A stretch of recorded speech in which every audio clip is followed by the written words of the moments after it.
This is the KATH 910 a.m. Interview of the Week. Thank you so much for tuning in. My name is Dave Palmer, host of this program. Cecil Anderson is our board op and producer, and she does a fabulous job. And I am so delighted to welcome back to our studio a gentleman who I find fascinating. He's doing great work and important work in the Catholic world. His name is Brice Sokolowski, and he runs a website and an organization called CatholicFundraiser.net. CatholicFundraiser.net, that's correct. And that's his voice, and he, as the name would imply, he helps Catholic organizations raise funds, and it's sometimes seen as, in some circles, a dreaded thing and something that's scary or intimidating to ask people for money. But I think Brice would agree that this is a part of the ministry that not only can bless the person who's doing the ask in the organization, but it also blesses the people who give the money. And so we welcome Brice to give us an update on what he's doing. He wrote a book called Alms.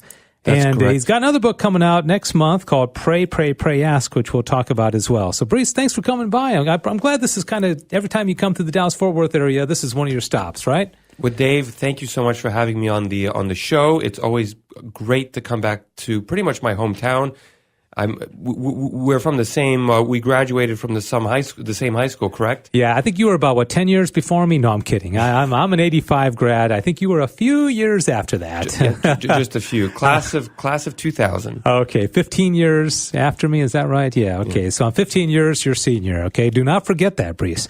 All right. So congratulations, you got married back in December. That's correct. I got married to a wonderful woman named Megan on December 8th. So important day, yeah. Very, very important day, and very excited to have this new chapter in my life and to have someone help me do all the things that I do. How'd y'all meet? We met through mutual friends. The Catholic world is much smaller than we think. She was actually living in Los Angeles, and I was living in London at the time, and we had mutual friends. And through the blessing of social media and good friends and, keeping in touch, one thing led to another, and we got engaged and we got married. And you reminded me before we went on the air that I have called you the International Man of Mystery, and kind of like Austin Powers, is that his name, or that movie? But you live in France. And I know I asked you this before. Why do you live in France? That's correct. So I live in the south of France because my life is horrible. No, my mother's French. I'm actually French, even though you probably can't get the accent. It's just that's how good I am at speaking English. Yeah, you speak French most of the time? I speak French when I'm in France, and but I grew up in the Dallas-Fort Worth area, so that's why I guess my English is so good. But I just like the lifestyle of living in France and living in Europe. It's much more calm. I live in a really small town. It's about 5,000 people. I don't even own a car. So all my shopping, everything that I do, it takes me about 10 minutes on foot. And are most of your, I guess, for lack of a better word, clients or the groups that you work with, are they mostly in America, or is it all across the world? It's all across the world. I would say a good chunk of it is in the United States, and I'm able to do what I do because of the internet. And I think the internet, in particular with fundraising, it brings so many opportunities that I think a lot of Catholics are overlooking. For example, I'm helping one Benedictine order with who, they're more predominant, they're busy with their community and they're not always going out and speaking to people. They're leveraging the internet to just get more and more donors. And they're doing a wonderful thing just by using predominantly Facebook and their website to evangelize. So they're attracting people to their, I guess, their way of life. Which, who doesn't like seeing a religious order or someone wearing a habit? Just last week they posted a video of it's March Madness right now, and so the nuns in full habit were playing basketball against the students. So they run a school as well, and there's a video of a nun really shooting a 3-pointer and just swooshing it right, right, and it was unbelievable. And that video to date has gotten about 200,000 views. Oh wow! And they didn't even think about posting it on social media. So, getting back to the fundraising, it's the number one thing in fundraising is to get people's attention. If people don't know who you are and what you're doing, they're not going to donate. And a lot of people think you don't ask, you don't get.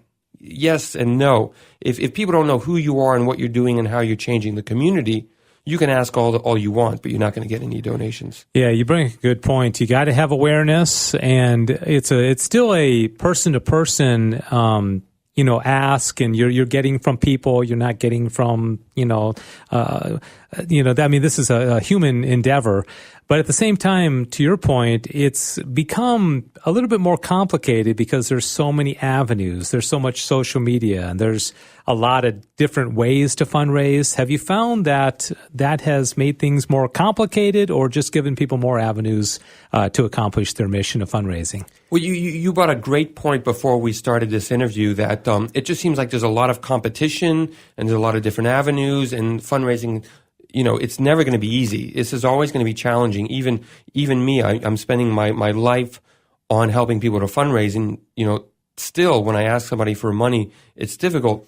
But I think that if we focus on the humanity of, I'm asking somebody's support, I'm speaking to somebody, that we don't forget the humanity and we don't fixate on, I need to raise, X amount of dollars. It's, I always say that every donation that you're ever going to get comes from the hands of somebody.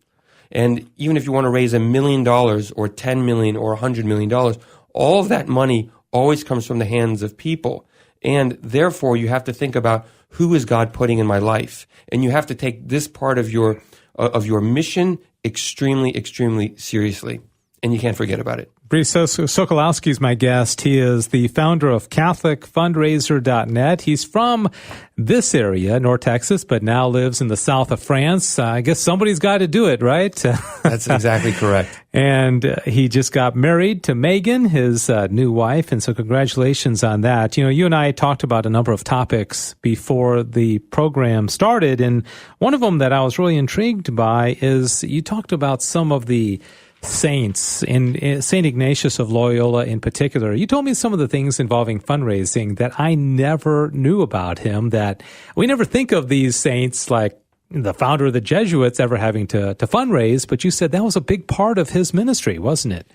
Yes. When we look at the Jesuits today, we obviously think, they're massive, they're very prominent, they've got tons of schools, they have a footprint. But if we rewind to when St. Ignatius of Loyola started him, it was just him and a few other, men that were following him, and then it started to grow. And late in his life, he recognized that if he wants to sustain this, he can't just be dependent on almsgiving. Now, he believed in his mission, and he was obviously getting money, but he saw his mission. He took the time and think, what do I want after I'm gone? And God pretty much told him, I want you to do more than what you're doing. And so St. Ignatius had to pretty much give up his vow of poverty because he didn't want to amass any amount of money, but he recognized God wants him to do something else. So he recognized that his disconnection with money was less important than his mission. And so he said, I've got to go out and fundraise. And when he started doing that, he actually, I think throughout his life, he wrote about 6,000 letters. Now, 96% of all his letters were written during his time of fundraising. Now, we only focus on the 4% where we talk about Ignatian spirituality, but the bulk of his writings were actually asking people for money and actually keeping up with people. He was very, very adamant about keeping in touch with people. He'd go to their weddings, he'd go to their funerals, any type of family event. He was always there, and he was a big part of their life. So it wasn't just about his mission as a Jesuit. He recognized that my mission as well is to the people who support me. So he was really, really, really striving to be part of their mission on their life, and he was also asking his fellow Jesuits to do the same. When somebody is trying to raise funds, I've heard about it described as a transfer of enthusiasm. You've got to be excited about what you do and transfer that to a potential donor. But you also talk about the value of mission. You refer to that with St. Ignatius. Before one goes out and tries to raise money, they really have to have a very good sense of not only what they're doing, but why it's of value to the world, right? That is a very, very good point. And the more I work with Catholics, there's a lot of them that start with, I think I need money. God is calling me to do something, therefore I need to fundraise. And it's not like that. If God is calling you to do something, I always say just go out and start doing it. You don't really need money. If you have an event, I'm sure you can find a whole bunch of people that are going to help volunteer for you. You can find a hall for free. You can find food for free. Anyway, the first one doesn't have to be grandiose. We don't have to look at, well, these other people have really nice events and we need to cater to that, and we need to have, fine dining, and we need to have some type of, what do they call it when they're selling things? Oh, like a raffle? Yeah. The other word? No, I always forget the auction. An auction. Okay. I don't even know. Silent auction, live auction. Yeah, don't even do that stuff. But like you said, you got to be really clear on what you're doing and just go out and do it and do this transfer of enthusiasm. Mm-hmm. Get people excited about what you're doing. And Brice Sokolowski is my guest. He's a professional in Catholic fundraising. You have to fundraise for Catholic fundraising, right? Yeah. Okay, that must be interesting. Well, I'm growing up Catholic. I find more and more how blessed I am to have been born and baptized in the Catholic Church. And the more I do this work, I'm just so excited about what's going on in the Catholic Church. We hear a lot about, kind of like the discussions about doctrine, about this and that. But there are so many Catholics on the ground doing so many incredible things. And this is, I'm working with religious orders. I'm working with enclosed nuns who are doing fantastic work, and they're getting more and more vocations. And the question is like, how do we bring these young women in, and how do we house them, and how do we make sure that they have a place to stay? I also work with just individuals or even larger like lay apostolates, and all of them are like, this is a time of growth. And so my work, I'm in a great position because I'm seeing all the great things that are happening in the Catholic Church. There are a lot of people doing fantastic work and just recognizing that they need additional funds to do all the great work that they want to do and keep it moving forward.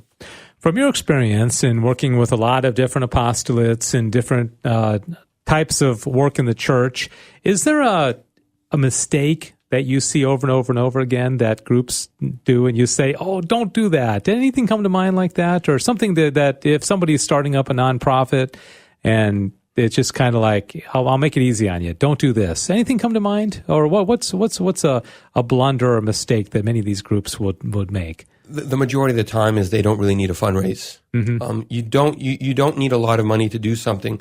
If you want to get the word out, you've got social media. You just need to learn how to use it. Social media, it's a bit of a bear to use, and a lot of people are like, well, it's not for me. Well, learn how to use it. So you don't need a fundraise to get the word out. In order to buy things, you can like go on Craigslist or even Facebook Marketplace and find things for so cheap. It's unbelievable. And for the most part, people are very generous, and that's because we're designed in the image and likeness of God, and God, gave selflessly to us to create us. Yeah. And so we're designed like that. Even though we can think, oh, it's tough times to get people to donate, even if you think it's difficult, we're designed to give. So everything is bent towards you succeeding. You just need to believe that people are generous, and you just have to ask them for the right thing. And most of the time, it's not money. Brice Sokolowski, I guess, his website, CatholicFundraiser.net. He also is a vlogger, and he has a YouTube channel as well. Just check it out, CatholicFundraiser.net, and find him on those platforms as well. Let me ask you, this is kind of stream of consciousness. I find what you do very fascinating, especially since I do fundraising in my position. I've often heard, and I don't even know if this is true or not, that Saint Mother Teresa didn't fundraise. She just kind of had that home in Calcutta, and the money just kind of came. And sometimes people would say, well, if the work you're doing is so great, and if people like the radio station so much, why do you have to go on the air and do fundraisers? Or what do you think about that approach of just saying, like, I'll just let the work speak for itself, and I don't have to go out and ask people for money? Does that ever work? I don't think it ever works. I mean, for the very few. Maybe it worked for Mother Teresa. It's on my list of things to do to kind of like research her background. Yeah. What I have heard, and if I'm completely wrong, come find me at CatholicFundraiser.net and email me and say, no, she never did it. My understanding is she was strong-headed. Like, she knew exactly what she wanted to do. Mm-hmm. She had a mission, and she recognized that I'm going to go out and do it. And sometimes she would see people and say, like, I want this building, or I want this resource. And she said, like, you're going to give it to me. And she was really, really, like, some people say, like, she was kind of pushy. Yeah. But then again, if you want something done, you kind of have to, I can see her doing that. You have to know what you want, and you have to go out and get it. Yeah. Now that doesn't mean you have to go out and fundraise, and that's the big thing. But with Mother Teresa, we see all the benefits that she did. And that was because she knew exactly what her mission was about. And if she was going out and fundraising, which I'm pretty sure she did, she knew exactly how that money was going to help people. I'll tell you a funny story. I called a gentleman recently who had told me in the past that he wanted to help out the network. And so I called him and said, hey, can you give me $1,000 for this project that we have? And he said, yes. And he said, and by the way, call this guy and tell him that he has to give you $1,000 because I said so. And so it was and it turned out that they were friends. And he said, this guy's gotten me into so many things. He owes me a favor. And so you call him. So I don't know if this is the best approach under most circumstances, but I got to call a guy and say, you have to give me $1,000. That's actually, you bring up a fantastic point, because the concept of the referral is extremely powerful. That's where you get into like social proof. And if somebody says, it's like if you don't know which car to buy, or you're looking for a new place to live or something, if somebody recommends something, you're more likely going to do it. It's the same thing with fundraising. If you have donors, and sometimes you're looking for new donors, you just simply ask your current donors, and you try and do it the most personal way possible. Is, do you know anybody that's, you don't say, do you know anybody that can give me money? You say, do you know anybody that's as passionate about us, about this mission, and would like to get involved and would like to learn more about what we're doing? That's the way to go about to do it. Yeah, interesting. All right, CatholicFundraiser.net is the website. Brice Sokolowski is his name, and he's a professional in Catholic fundraising. And whether you are somebody starting an apostolate, or maybe you're somebody that likes to give to Catholic apostolates, I think it'd be worth your while to check out the website, CatholicFundraiser.net. Just a few minutes remaining, Brice, but I want to get a little preview of your soon-to-be-released book, Pray, Pray, Pray, Ask. I look at the title of the book and I think, okay, maybe we're supposed to pray 3 times as much as we ask, or what? Tell me about that. That's an interesting. It's an interesting title of a book. It's exactly that. We've got to pray more than we ask, and when we think about prayer, like my book is designed. I looked at chapter. I think it's chapter 4, section 4 of the Catechism, where it breaks down how to pray, and for me, growing up and growing in my spiritual life, I had to learn, what does it mean to pray, and how do I have a relationship with God? And specifically, when you petition, when you ask God for something, there's kind of a formula to how to ask God for something. And I thought, well, if there's a formula to ask God for something, more than likely I can replicate that formula to ask somebody for a donation. And it's the same thing with the different forms of prayer: intercession, thanksgiving. If I can thank God a certain way, maybe I can thank other people that way. So the Catechism is a rich, is our survival guide on how to do things. And I thought, if this is good enough for the basics on how to live life, more than likely it can help me fundraise. And so this book is pretty much my work, my experience on fundraising, what I've done with other Catholic organizations, piecing it all together with the Catechism, and so to help other people with their fundraising. All right, so that comes out April 2018, and God willing, through your website, still kind of putting the finishing touches on it? Yeah, I'm putting it through the finishing touches. The big announcement, if you want to know when the book comes out, and I usually, I let my little network of kind of fundraisers, so go to my website, subscribe to my website, you get a free ebook as well, and you'll know when that book comes out. Otherwise, it'll be available on Amazon.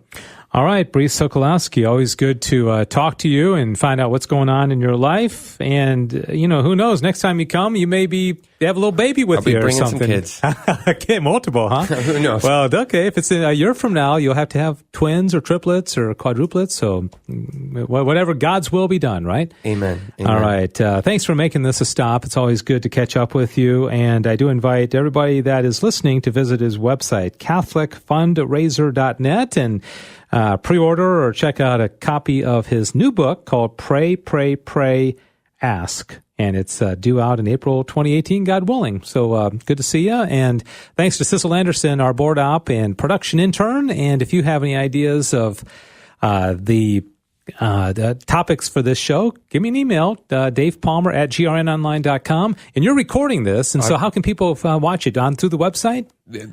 Exactly, through the website and my YouTube channel. All right. You can see Brice, you can see me, and you can see Sissel through most of it, back there pushing all the buttons and making it happen. So thanks, Brice. Good to see you. And thanks, everybody, for listening to the KATH 910 AM Interview of the Week.